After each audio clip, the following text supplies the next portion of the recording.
Imagine burying your husband of 40 years, only to discover at his funeral that his real family was a mistress who'd stolen everything. Your home, your savings, even your son.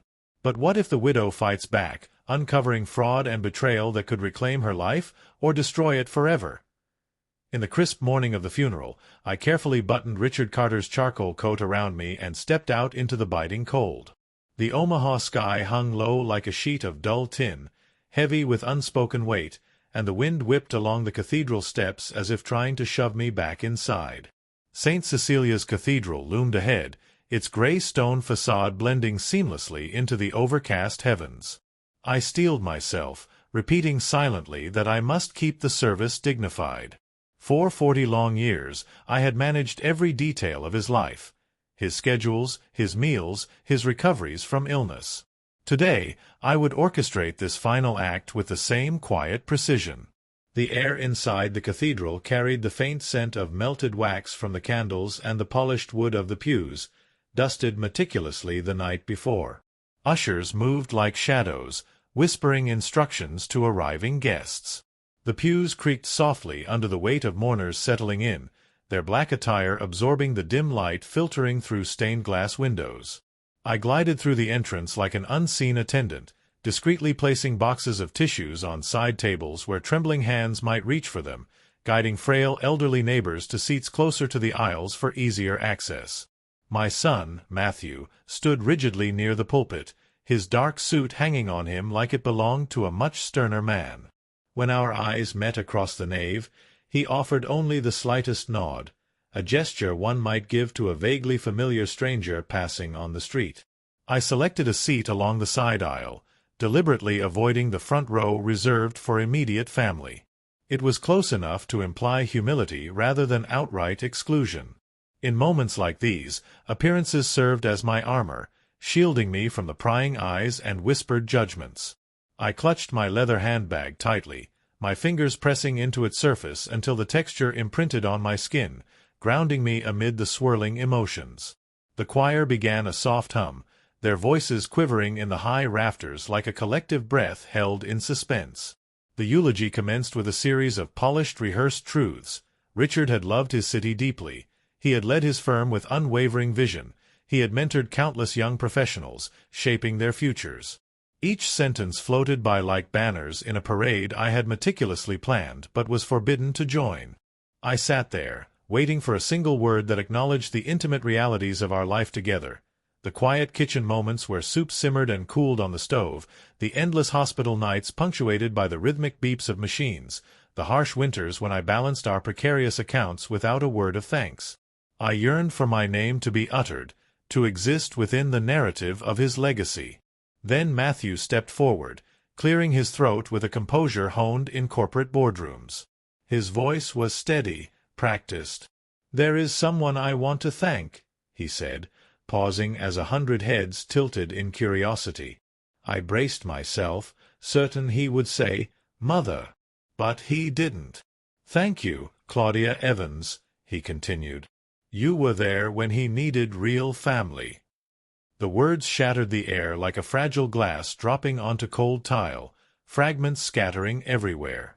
In the front row, a woman rose gracefully, her emerald coat a vivid splash against the somber pews. She dabbed at her eyes with calculated delicacy, tears that would photograph beautifully in tomorrow's society pages. I knew her name all too well. Claudia had started as Richard's assistant, evolved into a so-called consultant, and eventually materialized at parties, gliding through crowds like a swimmer in warm waters, always emerging where admiring gazes would land. She nodded toward my son with poise, then reseated herself as if the front row had been crafted specifically for her presence.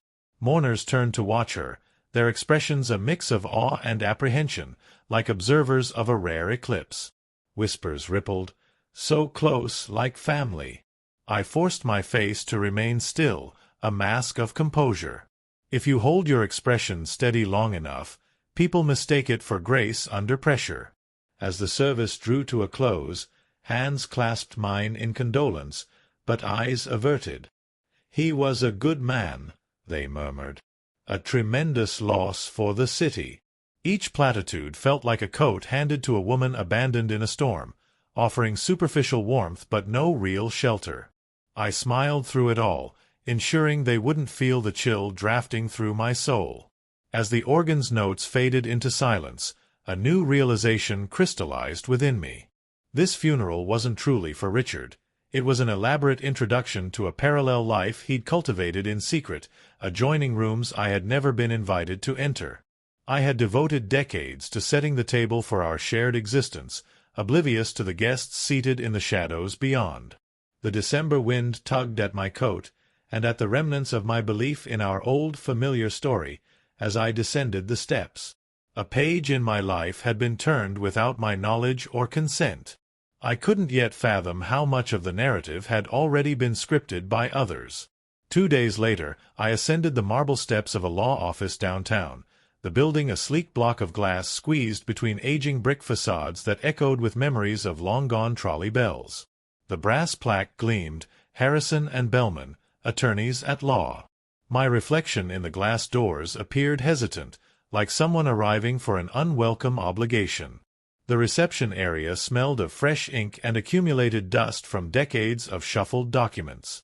A crooked print of the Constitution adorned the wall, its frame ill-suited to the grand parchment it encased. The secretary regarded me with a blend of pity and professional detachment, gesturing toward the oak-paneled conference room. The room felt oppressive, filled with heavy wooden furniture and blinds that sliced the sunlight into stark stripes across the carpet. At the table's center sat Mr. Harrison, a man in his 50s whose glasses reflected the blinds like prison bars. His voice was measured, each word released with deliberate care. Beside him was Claudia Evans, her emerald coat swapped for a tailored navy suit. She wore no hat, only a confident tilt of her chin that spoke volumes. Next to her, Matthew sat with rigid posture, his hands interlocked so tightly his knuckles whitened like carved marble. He didn't acknowledge my entrance. I claimed a chair at the table's far end, positioning my handbag before me like a makeshift shield. The lawyer cleared his throat and commenced. Pursuant to the last will and testament signed by Mr. Richard Carter 3 years prior, the following dispositions shall be executed. He paused, allowing the formal rhythm to resonate like a somber drumbeat. The residence on 38th Street in Dundee, the vacation property at Lake Okoboji, and the balance of his retirement and personal accounts are to be transferred to Ms. Claudia Evans. The declaration rang out too clearly, like bells tolling in the wrong sanctuary. I leaned forward, my voice cracking. "Excuse me." Mr. Harrison adjusted his glasses but pressed on undeterred. Additionally, any residual funds or securities not specifically enumerated are to be managed by Ms. Evans as primary beneficiary. I stared at my blurred reflection in the polished wood, the grain swallowing my image. 40 years of shared meals, anniversaries, hospital vigils, and I wasn't even a footnote in his final wishes. I turned to Matthew, whose jaw remained set, eyes fixed ahead as if reviewing a familiar quarterly report. "You knew," I whispered, the sound lost in the shadowed blinds. He met my gaze with unsettling calm. "Dad had his reasons." "Reasons?" I echoed, my voice rising. What did 40 years of marriage mean to him? Matthew shifted slightly, his tone smooth as polished stone. Claudia understood him. She respected him. She didn't question him the way you always did. The words struck like a gavel's final blow. It wasn't just Richard who had erased me. My own son was redrawing our family tree, omitting me entirely. As the reading concluded, Claudia rose, extending her hand to Matthew. He clasped it without hesitation, their shared silence louder than any spoken alliance. I exited into the glaring Omaha cold, the air slicing my throat like shards of ice. In my handbag, the tissues remained untouched, but my knuckles throbbed from gripping the leather. It wasn't grief clawing at me as I stepped into the light, it was a profound emptiness, questioning if any part of my life had ever been authentic. Returning to the house on 38th Street, the will's echoes still thrummed in my chest. The front door resisted, swollen from winter's dampness, and I shouldered it open with force. Inside, silence enveloped me like an unwelcome guest. The rooms felt subtly altered, though nothing had been moved. Perhaps grief warps architecture, or betrayal does. I hung Richard's coat in the closet, where his wool vests hung in perfect order, infused with cedar and his lingering cologne. They seemed poised for his return, as if he'd merely stepped out for a brief errand. But I knew the truth. I began rummaging through drawers, receipts, old ledgers, photographs hidden among envelopes. A letter from a Lake Okoboji property management company, dated 7 years ago, caught my eye, addressed not to Richard, but to Ms. Claudia Evans. My hand trembled as I read references to dock repairs and utility bills. The lake house, site of countless family summers, had never been exclusively ours. It had been shared with her.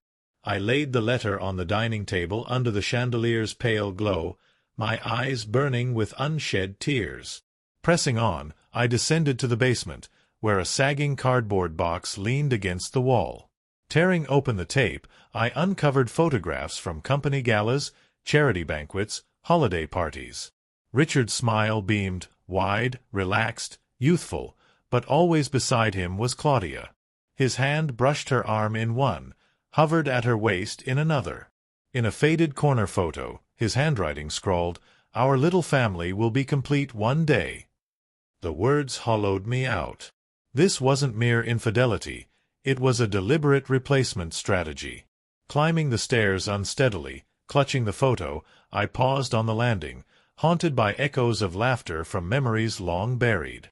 4 years, I'd rationalized his late nights as work devotion. Now, they revealed as rehearsals for a parallel existence. The next afternoon, I crossed the street to Mrs. Grayson, our neighbor whose roses had succumbed to frost, but whose memory remained razor-sharp. Mentioning Claudia, her eyes narrowed over her teacup. "Oh, yes, I recall. Richard brought her to symphonies. Once, I saw her here, stringing Christmas lights. I assumed she was a cousin. When did it start?" I pressed. She frowned, delving into recollections.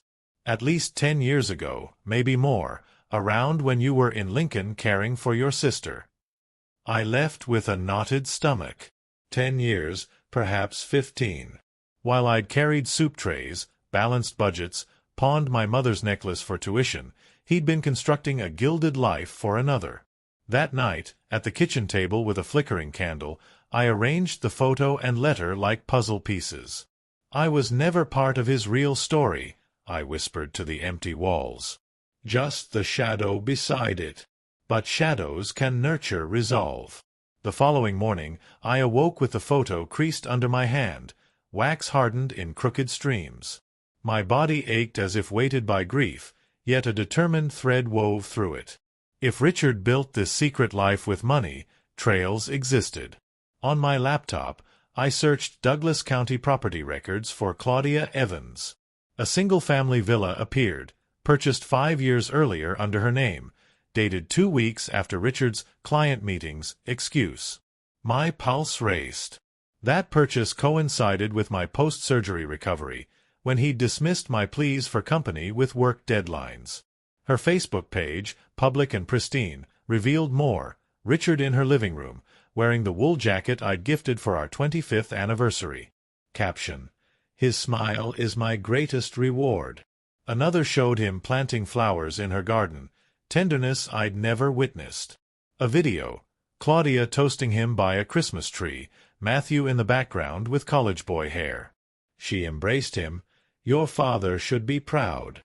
I slammed the laptop shut, heart pounding. This was initiation, not just betrayal.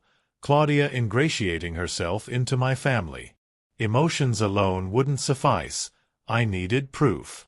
I called Janet Morales, a former colleague from my brief firm stint before Richard urged me to quit.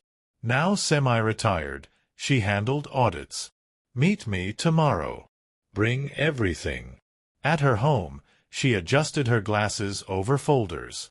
"Look at these entries for Evergreen Consulting LLC. Tidy, anonymous, Yet sums were staggering. $50,000, $80,000, spanning 6 years, timed outside audits. One transfer aligned with the week I'd pawned my mother's sapphire necklace for Matthew's tuition. "He laundered through a shell," Janet said steadily. "This is fraud. Pursue it, and everything changes." Driving home, documents heavy in my lap, the winter sky loomed vast. Fraud, not just adultery. That night, I mapped the betrayal on the dining table. Deeds, letters, screenshots, Janet's records, the photo at center. I searched for fraud and estate attorneys. Monica Reed stood out, sharp-eyed, experienced in dismantling shells. Her bio: "Justice is not given. It is pursued." I called. Her voice was calm. I spilled the story. Marriage, funeral, will, payments. "Send everything," she said. That afternoon, I delivered files to her glass-towered office overlooking the Missouri River. She flipped through efficiently. Tapping Janet's records, "This is strong. If tied to Claudia, it's misappropriation." Weeks blurred. Affidavits, copies, signatures. Claudia glittered in society pages. Matthew called once, harsh. "Suing makes you vindictive. Accept Dad's choice." "His choice was theft," I countered. Silence, then coldly, "You're destroying his memory." "No, saving truth." The click echoed. I might lose him, but truth demanded standing alone. The courthouse loomed under February's gray sky. Inside, echoes amplified steps. Courtroom packed, reporters, firm friends. Claudia sat impeccable, smiling faintly. Bailiff called order. Judge, seasoned and unsparing, presided. Claudia's lawyer presented binders, legitimate services, will clear. Monica rose. "These invoices?" Identical typos, no office, shell for funneling $1.2 million. Gasps. I testified. Sacrifices, funeral slight, necklace. Judge's eyes recognized silenced women. Monica unveiled Richard's draft will. Me as heir if fraud. Claudia's poise cracked. 3 weeks later, ruling, fraudulent, assets revert to Helen Carter. Evans repays with interest. Gavel struck. Claudia paled, whispering frantically. Victory, yet hollow as Matthew steadied her, ignoring me. Outside, snow flurried. Monica, rest. Triumph's cost, my son. 2 years passed. Scandal faded, assets restored. Matthew's absence ached, holidays empty. Until my father's funeral in Lincoln. By the casket a whisper, "Mom." Matthew, older, eyes meeting mine. I was wrong. Defended illusion. Claudia made Dad noble. But you carried us. Sorry. Tears blurred. We walked to the garden. Touching a revived lilac, "What lives shouldn't be abandoned." "Like us," he said. We talked childhoods, attacks, pancakes. How'd you not break? Strength protected me, and truth. That night, porch sunset washed pink gold. Peace. I was Helen Carter, wife, mother, survivor. Truth had set me free.